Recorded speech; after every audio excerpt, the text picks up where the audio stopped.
India സർക്കാരിന്റെ വിദ്യാഭ്യാസ മന്ത്രാലയം ഗുജറാത്തിലെ വഡ്നഗറിൽ സംഘടിപ്പിച്ച ദേശീയ അനുഭവാധിഷ്ഠിത പഠന പരിപാടിയായ പ്രേരണയിൽ പങ്കെടുത്ത് പഴയന്നൂർ ഗവൺമെന്റ് ഹയർ സെക്കൻഡറി സ്കൂളിലെ 9ാം ക്ലാസ് വിദ്യാർത്ഥിനിയും ശ്രദ്ധേയ വാഗ്മിയുമായ ഫാത്തിമ സഹല.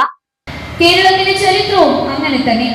ശ്രീ ശങ്കരാചാര്യർ ജീവിച്ചത് നമ്മുടെ കൊച്ചു കേരളത്തിലാണ്. ശങ്കരാചാര്യർ തന്റെ അമ്മയായ ആര്യാംബയുടെ മരണസമയത്ത് തന്റെ അമ്മയുടെ അടുത്തേക്ക് പോകുന്നു. അപ്പോൾ ആര്യാമ്പ ചോദിക്കുന്നു, അല്ലയോ മോനെ, ഇത്ര കാലം നിന്നെ ഞാൻ നോക്കി വളർത്തി, നീ എന്താണ് എനിക്ക് പകരം നൽകുക?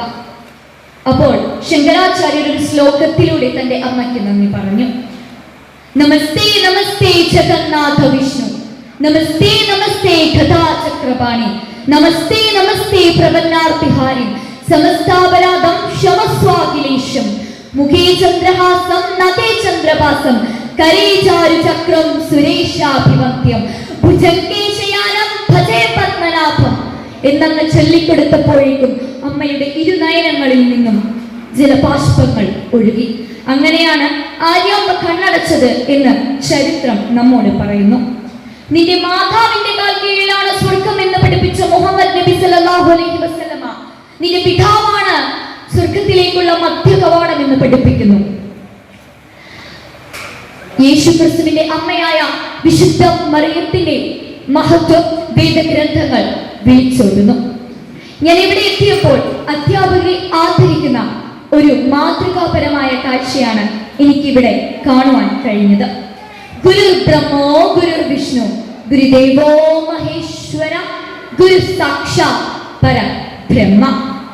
ഇവിടെ ഇരിക്കുന്ന ഈ അധ്യാപകരുടെ മുന്നിൽ ഇന്നും നിങ്ങൾ കുട്ടികളാണ്. ഇതേ സ്കൂളിലെ അധ്യാപിക ബിന്ദു ടീച്ചർ, തൃശൂർ മുണ്ടൂർ ഭവൻസ് വിദ്യാമന്ദിറിലെ +2 വിദ്യാർത്ഥി രോഹിത്, ജയപ്രകാശ് എന്നിവർ തൃശൂർ ജില്ലയുടെയും കേരളത്തിന്റെയും അഭിമാനം ഉയർത്തി. വിദ്യാർത്ഥികളിൽ നേതൃപാടവം, മൂല്യബോധം, സാമൂഹിക ഉത്തരവാദിത്തം, ദേശീയ ഐക്യബോധം എന്നിവ വളർത്തുകയെന്ന ലക്ഷ്യബോധത്തോടെ സംഘടിപ്പിച്ച പരിപാടിയിൽ രാജ്യത്തിന്റെ വിവിധ സംസ്ഥാനങ്ങളിൽ നിന്നുള്ള വിദ്യാർത്ഥികളോടൊപ്പം അനുഭവാധിഷ്ഠിത പഠനം, പൈതൃക സാംസ്കാരിക പ്രവർത്തനങ്ങൾ, ആശയവിനിമയ സെഷനുകൾ എന്നിവയിൽ ഇവർ സജീവമായി പങ്കെടുത്തു. ഏക് ഭാരത് ശ്രേഷ്ഠ ഭാരത് എന്ന ദേശീയ ദർശനം അനുഭവങ്ങളുടെ ഉൾക്കൊള്ളുന്നതിലും രാജ്യത്തിന്റെ വൈവിധ്യവും ഐക്യവും അടുത്തറിയുന്നതിനും ഈ വേദി അവസരമൊരുക്കി.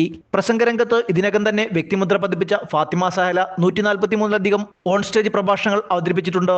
മലയാളത്തിനൊപ്പം ഇംഗ്ലീഷ്, ഹിന്ദി, അറബി, സംസ്കൃതം, ഉറുദു ഭാഷകളിലും കാവ്യാത്മക ശൈലിയിൽ പ്രസംഗിക്കാൻ കഴിവുള്ള സഹലയുടെ അവതരണങ്ങൾ പ്രേക്ഷക ഹൃദയം കീഴടക്കുന്നതാണ്. വിവിധ പ്രസംഗ മത്സരങ്ങളിൽ സംസ്ഥാന ദേശീയ ചാമ്പ്യനായ സഹല തുടർച്ചയായി 2 അന്താരാഷ്ട്ര പ്രസംഗ മത്സരങ്ങളിലും വിജയിയായി. ലഹരി വിരുദ്ധ ബോധവൽക്കരണ പ്രവർത്തനങ്ങളിൽ സജീവ സാന്നിധ്യമായ സഹല കേരളത്തിന്റെ വിവിധ ഭാഗങ്ങളിൽ ബോധവൽക്കരണ പ്രഭാഷണങ്ങൾ നടത്തിവരുന്നു. തൃശൂർ ജില്ലാ കളക്ടറേറ്റിൽ ജില്ലാ കളക്ടറുടെ സാന്നിധ്യത്തിൽ സൈബർ സുരക്ഷയും വെല്ലുവിളികളും എന്ന വിഷയത്തിൽ ക്ലാസ് അവതരിപ്പിച്ച അനുഭവവും സഹലയ്ക്കുണ്ട്. നിരവധി കുടുംബ സദസ്സുകളിലും പൊതുവേദികളിലും മണിക്കൂറുകളോളം മോട്ടിവേഷൻ പ്രഭാഷണങ്ങൾ അവതരിപ്പിച്ചിട്ടുള്ള സഹല രചന, ഉപന്യാസം, ക്വിസ് തുടങ്ങിയ മത്സരങ്ങളിൽ ജില്ലാ സംസ്ഥാനതല വിജയിയാണ്. മികച്ച ആങ്കറായും സഹല ശ്രദ്ധേയമാണ്. ISROയുടെ മിഷൻ പ്രവർത്തനങ്ങളിൽ പങ്കെടുത്ത് ജൂനിയർ സയന്റിസ്റ്റ് ബഹുമതി നേടിയ സഹല വിവിധ മേഖലകളിൽ ശ്രദ്ധേയമായ നേട്ടങ്ങൾ കൈവരിച്ചിട്ടുണ്ട്. തുടർച്ചയായി 2 വർഷം വിവേകാനന്ദ സ്വാമി പുരസ്കാരം, motivation award, Chellappan master special jury award എന്നിവ ഉൾപ്പെടെ നിരവധി അംഗീകാരങ്ങൾ സഹലയെ തേടിയെത്തിയിട്ടുണ്ട്.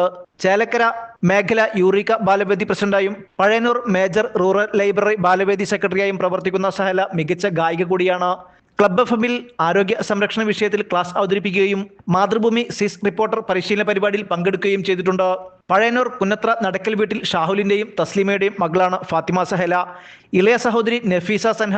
പഴയന്നൂർ ഗവൺമെന്റ് ഹയർ സെക്കൻഡറി സ്കൂളിലെ അധ്യാപകരുടെ പിന്തുണയും പ്രോത്സാഹനവുമാണ് സഹലയുടെ നേട്ടങ്ങൾക്ക് കരുത്തേകിയത്. 4ാം ക്ലാസ്സിലെ അധ്യാപികയാണ് സഹലയെ പ്രസംഗരംഗത്തേക്ക് കൈപ്പിടിച്ചുയർത്തിയത്.